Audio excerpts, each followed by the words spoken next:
disappointment after facelift and fat transfer? In October 2012, I underwent a short axis facial elevation facelift and fat transfer. Unfortunately, after several months, I noticed skin laxity returning to my lower face region. In May, I had 2 milliliters of Voluma injected into my cheeks and pre-jowl areas, hoping for some improvement. Different doctor. I would appreciate your advice about this problem prior to returning to see my original surgeon. Thank you. Thank you for your question. You underwent a facelifting procedure and you felt that after a certain time period that you had some laxity and you had some something to help restore some volume. And so I very much understand what your perspective is. As a specialist in facial aging, I have actually written a book called The Fine Art of Looking Younger. And one of the lessons that are key to understand about facial aging is that facial aging is actually two things that manifest on the face. One is elasticity and stretching or sagging, okay, from the deeper tissues such as the SMAS or superficial muscular aponeurotic system, thinning of the skin, and so the tissue sags, and volume loss. And volume loss occurs at multiple levels. It occurs in the bone, muscle, and fat.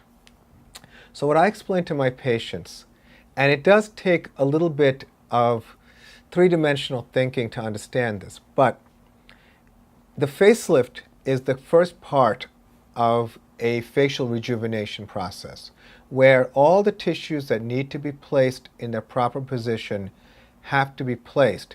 Otherwise, if you try to do volume replacement on skin and tissue that's sagging, it becomes amorphous, it becomes weird looking, and that's why a lot of people walk around Manhattan and Long Island looking kind of swollen and strange. What we do first is lift. Now, at the time of the procedure, although a procedure like fat transfer is a good strategy to help improve the volume, it's very important to understand that fat transfer intrinsically has a certain rate of absorption. So that rate can be anywhere from 30 to 70%. So I always tell my patients, if you're planning to do fat transfer, assume that you'll need a second procedure. This way, we're walking into having the procedure with the understanding that one time, although we do the correction appropriately, it's then a matter of how your body heals. So when you have relatively thin skin and a very thin, a small amount of volume in your face, it is part of the strategy is to restore volume and improve the skin texture beyond the surgery.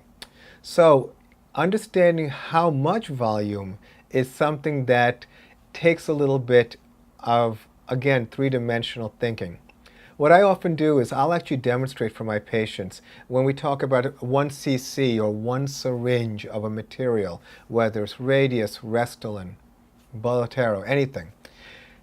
I take that, when you show the syringe looks like a lot of material. But if I actually show them what 1 cc of water is, it is clear that it is a relatively small volume. And so what we try to do is be strategic about applying whatever volume enhancement we want to do in a way that is compatible with the patient's expectations and, of course, their budget. So strategically, it is going to be an important discussion with your surgeon. Very often also to understand about facelifting is that even when the face is very, very tight in the beginning, as early as several months later, it is possible for skin elasticity to stretch a little bit.